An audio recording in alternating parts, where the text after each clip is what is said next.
everyone, it's Jack from Cultaholic back again with another look at AEW Dynamite. A very important edition of AEW Dynamite. How could AEW bounce back, respond to that universally criticized ending, universally ridiculed, I should say, ending of Revolution? There were other good parts of Revolution, of course, for AEW to feed off heading into this week, but the big talking point, unfortunately, was the explosion that never was. But on the other hand, this was a very eventful edition of Dynamite this week, one with so many twists and turns and developments here and there that it reminds us that basically AEW is not a promotion defined by that one very embarrassing mistake. At the same time, you know, that's not going to be forgotten, but the company can move on in entertaining fashion. And I think that's what we saw this week. So without any further ado, let's take a look at all of those things that happened this week and decide how good they are. And there's only one way to do that, by assigning each individual segment a lovely individual grade. That's right, it's time for AEW Dynamite Graded.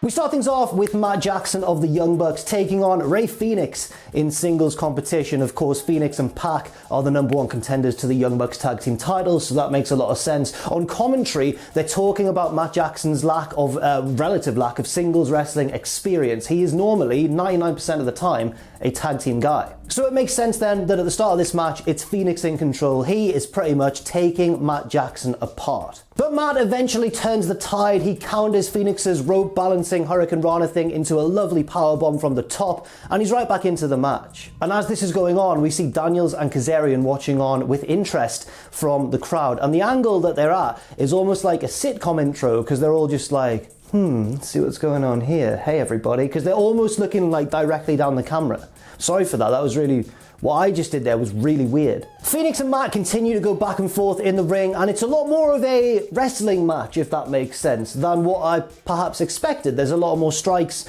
and submission attempts, and there's the odd high-flying move here and there, but it's not an all-out spot fest like we may have guessed beforehand. Fenix goes for his rope walk kick to the head, but Matt avoids it and nails him with a Canadian destroyer. Fenix rolls out of the ring wisely, but Matt just follows him out and hits another destroyer on the floor, and Fenix almost gets counted out, but Pac encourages him from the outside, and Fenix manages to get back in the nick of time. Fenix goes for a running dropkick on Matt, but Matt gets out of the way and Fenix clobbers Nick Jackson through the ropes on the outside, and then Matt's not happy about this, so he just gets out the ring and nails Pac with a super kick by way of revenge. But Fenix's was a total accident and Matt's was very deliberate. The Bucks continue to be just excellent baby faces, guys. Fenix is obviously very angry about this, as we all are. I'm very much Team Fenix for this. He takes a super kick from Matt, but he nips back up immediately and drops him with an enziguri. They then both go for a super kick and hit each other's feet, and they're like, oh, we're very silly boys. And then we get the finish of the match with Matt going for a tombstone, Fenix doing the Undertaker Batista reversal by leaning back and picking him up and nailing him with his finisher for the win. Is it called the Phoenix Driver? I think it's called the Phoenix Driver. You know the one, he's got them there, he kicks them in the head, he drops them down. It's enough for the win. And this was a good match. I enjoyed it quite a lot. I'm going to give it an A-. Obviously, Nick Jackson has had a very good singles match with Fenix on Dynamite. I don't think this one was quite as good, but it was still very enjoyable. I'm very much looking forward to that tag match as well when it happens. That should be great. Next up, we get the segment that a lot of us have been waiting for. We're going to hear from Moxley and Kingston and their response to the really bad explosion at Revolution. Instead of Moxley being in an urban location next to a chain link fence or something, he's actually outside one of their houses. They're both sat there, there's a nice fire pit, they're having a little glass of whiskey. It looks really nice. And Kingston explains why he sold the explosion and was unconscious, essentially, and claims that basically the fear made him black out. He's just very honest with it. He's like, you know, I was feeling great anxiety, I thought we were going to blow up, and I just, everything went black and I couldn't see. And I was like, yeah, okay, that's certainly a plausible way around it. Kingston then calls out Omega and says, you're not a real tough guy, look at these hands, do you think I scarred these up playing video games? Which is a great line. And then he and Moxley argue over whether Omega really did mean to blow them up or not. Kingston's like, no, I don't think he did. And Moxley's like, I think he did. I think that they were just rubbish at building the ring. And Kingston's like, maybe Impact paid for the explosion. And Moxley's like, that makes a lot of sense, actually. They're passing the buck to Impact. If I was Impact, I'd be furious right now. Moxley then turns his attention as well to Omega and the Good Brothers and says, look, essentially, I may have not won the title from Omega, I may not have got my title back,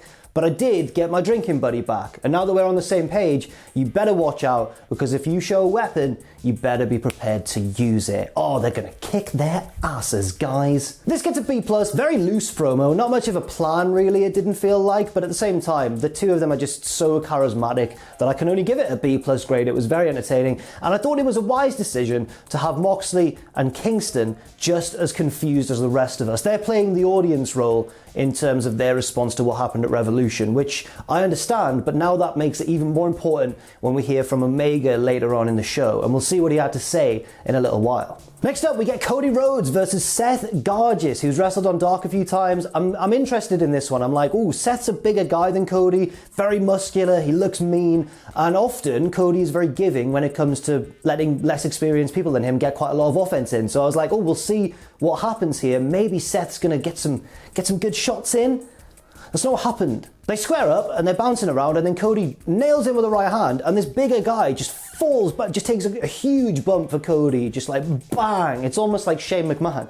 He then gets up, Cody scoops him up, and as if he is Braun Strowman, nails this bigger guy with a running power slam, then puts on the figure four, and the guy taps out immediately. And I'm like, well, that is not quite, I mean, I knew Cody was going to win, but that's not what I expected to happen. Tony Schiavone gets in the ring in the aftermath, and he's about to interview Cody. He asks about his injured shoulder, and before Cody can really answer and elaborate, he is cut off from the Spanish announce table. There's a Spanish announce table. There is. We cut to the Spanish announce table, and not only have we got two announcers there, we've got Penta El0M as well. He gets on the mic and says, Cody, Cody, Cody, and then he gets one of the commentators to translate for him. And the commentator is really into it. Penta will say a line in Spanish in menacing fashion, and then the announcer, with no fear in his voice at all, will deliver that line to Cody in English with real venom. He's like, Penta says that he is 1,000 times the wrestler you are, Cody.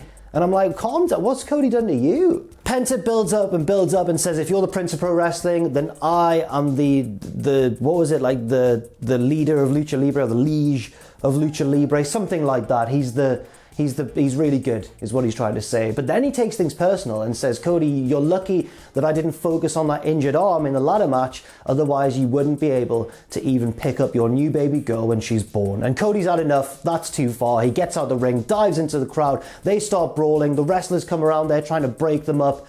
It's a feud out of nowhere, kind of.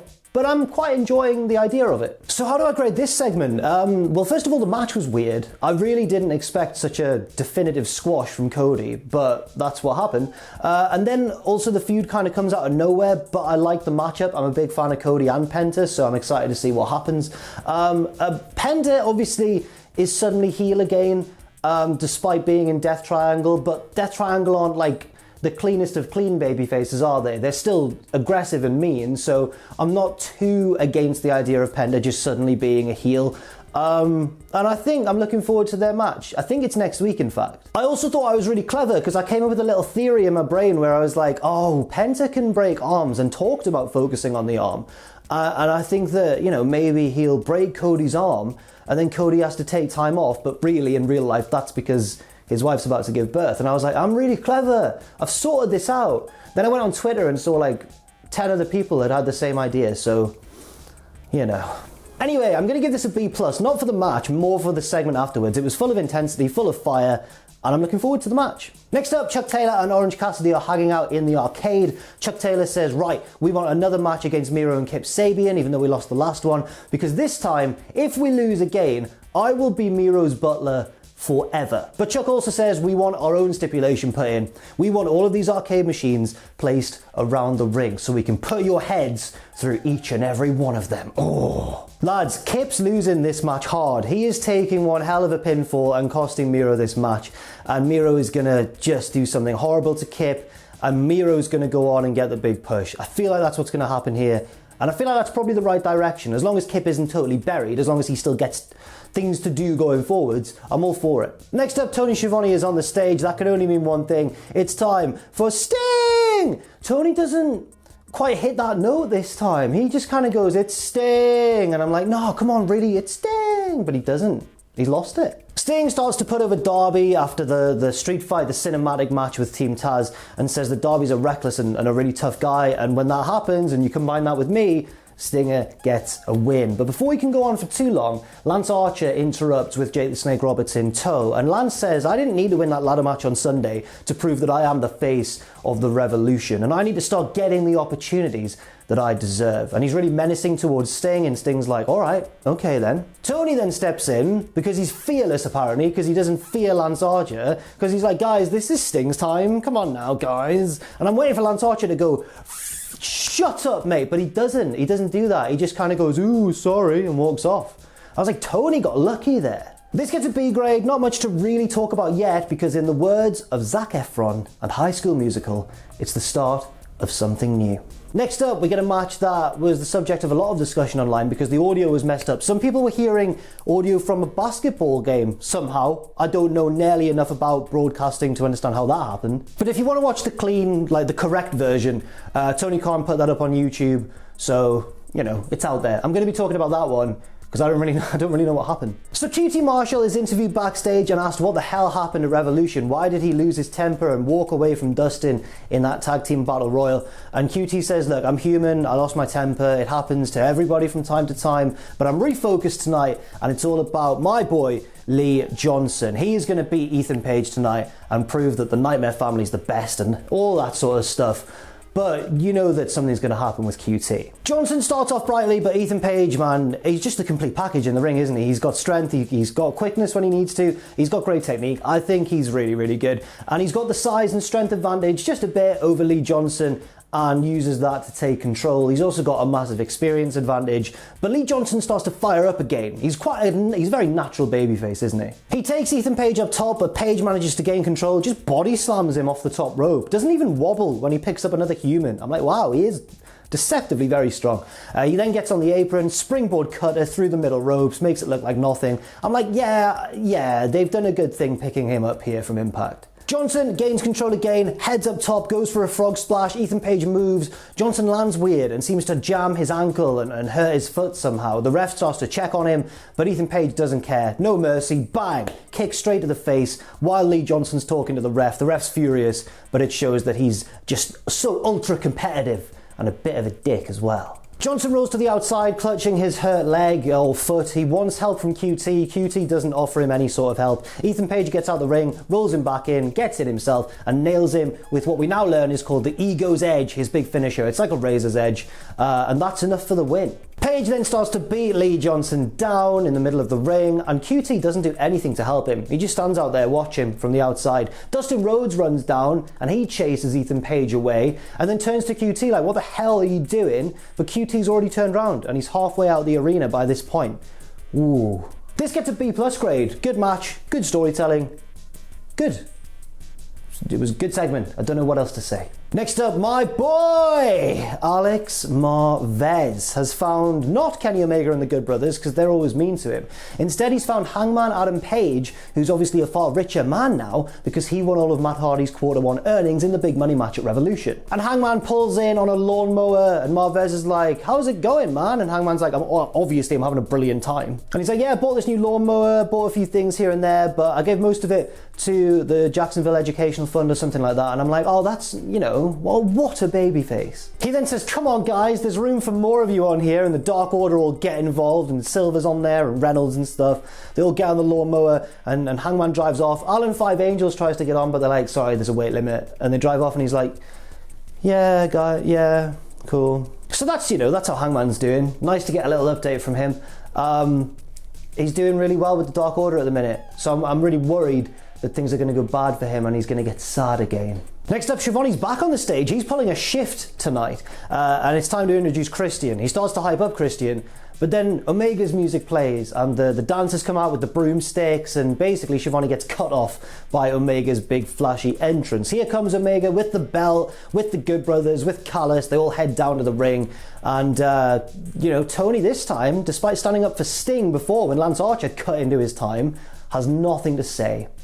Cowardly. Callis says they've got a lot of heat for what happened at Revolution. Why did the explosion not happen? Why was it such a dud? Why was it basically just a few sparklers? And Callis says, well, I'm not going to confirm or deny whether we had anything to do with the anticlimax, but Tony Khan loves a big moment, and the invisible hand loves taking big moments away. He then says it made us so happy to take away Moxley and Kingston's big heroic moment. We love stuff like that. And I'm thinking, well, so you probably did have something to do with it then. I know that they're saying we're not going to confirm or deny, but they seem pretty damn pleased about it. You could just chalk that up to them being smug heels and they're going to try and spin anything, any way that makes them look good, which I understand, but it wasn't quite the explanation I'm looking for. They didn't commit one way or the other. Omega then starts to mock Eddie Kingston for trying to save his friend, and Eddie Kingston just walks straight down to the ring as he's cutting a promo on him because he's like, well, I'm not having this, I'm just going to go out there and hit him.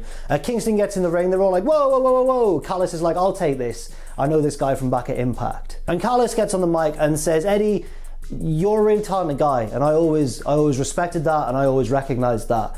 But at the same time, I had to fire you from Impact because you know why? It's what always happens to you. Every time you're about to get this close to something great, to a huge success in your career, you always find a way to screw it up. But Callis says, hey, because we go way back, I'm going to give you 10 seconds to get out of this ring before we all kick your ass.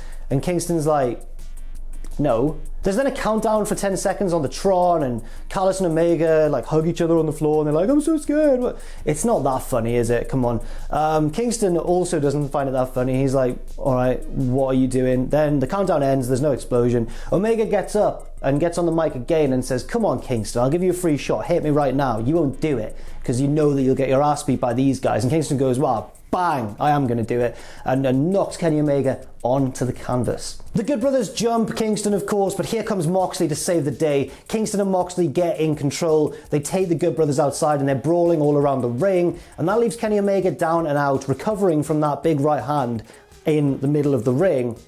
And here comes Christian. Christian heads into the ring. The two Canadians are trash talking each other, or possibly just being aggressively polite to each other, I don't know. Omega goes for a handshake. Christian obviously watches the product because he doesn't trust him, and he's like, no, I'm not going to shake your hand actually. And Omega's like, all right then, goes to attack him. Christian reverses it. He's got him in position for the unprettier, but Callis snags Omega's leg from the outside and saves him from the move. And that's the segment. You know when someone's really annoyed about something and they try to convince you they're not annoyed about it by mentioning it way too much and laughing about it and just basically making it very obvious that they do care about it still and it has affected them and they're not dealing with it in the best way. That's Kenny Omega with the explosion at Revolution. At the same time, Kingston's involvement was good. I didn't like the heels' antics during their promo, but they're heels, so I guess that's partly the point. Christian's involvement too was cool to see, and it's interesting that we're going to possibly get Omega versus Christian going forwards. That's quite an interesting matchup that I didn't really think we were going to get, especially not so soon. So on the whole, I'll give this segment a B, but it could have been a lot better. Next up, 6-woman tag team action. Hikaru Shida, Thunder Rosa and Ryo Mizunami taking on the team of Britt Baker, Nyla Rose and Maki Itoh. Maki Itoh, of course, sings and dances her way to the ring. She's on the stage giving a full performance, and the babyfaces decide not to wait around. They just jump the heels, and there's a huge brawl like going on all around the ring with Vicky Guerrero involved. Everything's really kicking off. And Maki Itoh is still just singing and dancing on the stage. They cut off her music and everything, and she's just still going. Hikaru Shida's finally like, right, okay, and she heads up to the stage and goes to hit her, and Maki Itoh starts, what's the correct word here?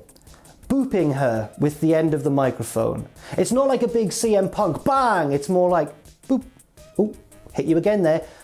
It doesn't work, but it's Maki Itoh, so it does work. This match has a lot going on. Like, you've got Vicky Guerrero on the outside distracting Thunder Rosa when she's in the ring. You've got Maki Itoh flipping the double bird to Hikaru Shida, who just grabs both of her fingers and twists them. And I'm like, yeah, that's actually, more people should do that. Thunder Rosa is the standout in this match. She heads up to the top rope at one point and hits a spinning tornado to the outside onto everybody. She grabs Maki Itoh, who's the legal woman on the other team, throws her back into the ring, gets in herself. Rebel gets on the apron with the crutch. Thunder Rosa avoids it, shoves her to the floor, drills Maki Itoh with her finisher. It looks brutal, and that's enough for the win. But afterwards, Britt Baker nails Thunder Rosa with the crutch from behind and slaps her in the lockjaw, getting the edge once again.